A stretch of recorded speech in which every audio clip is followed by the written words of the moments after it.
আল্লাহ বলে, আদম তোমাকে ক্ষমা করে দিলাম, যারা তাওয়াফ করতে আসবে তাদেরকেও ক্ষমা করে দিলাম।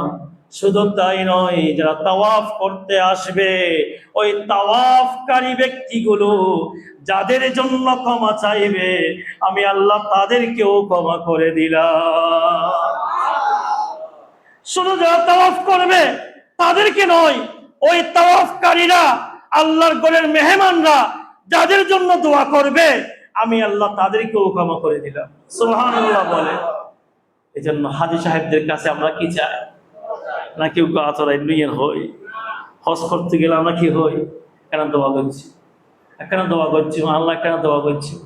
নবীর রওজা গেলে আমার সালামটা একটু পৌঁছাই দিও, নাকি না অন্য কিছু বলি?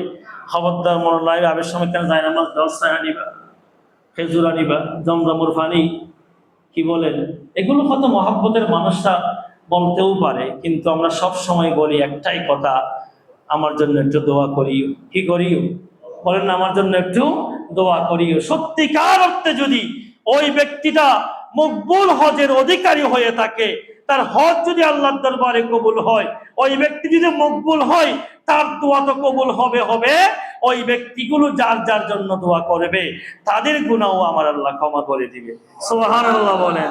আমার ভাইয়েরা, শুধু তাই নয়, হযরতে আবু মুসা আশআরী রাদিয়াল্লাহু তাআলা আনহুর বর্ণনা, রাসূল পাক সাল্লাল্লাহু তাআলা আলাইহি ওয়াসাল্লাম ইরশাদ করেন, হযরতে আবু মুসা আশআরী রাদিয়াল্লাহু তাআলা আনহুর বর্ণনা, আল্লাহর নবী হায়াতুন নবী ইরশাদ করেন, একজন হাজী সাহেব যখন হজ করতে যাবে, একজন হাজী সাহেব যখন হজ করতে যাবে, একজন হাজীর দোয়া কমপক্ষে আল্লাহর নবীর হাদিস মোতাবেক একজন হাজীর দোয়া 400 পরিবার অথবা 400 ব্যক্তির পক্ষে আল্লাহর দরবারে কবুল হয়ে যায়।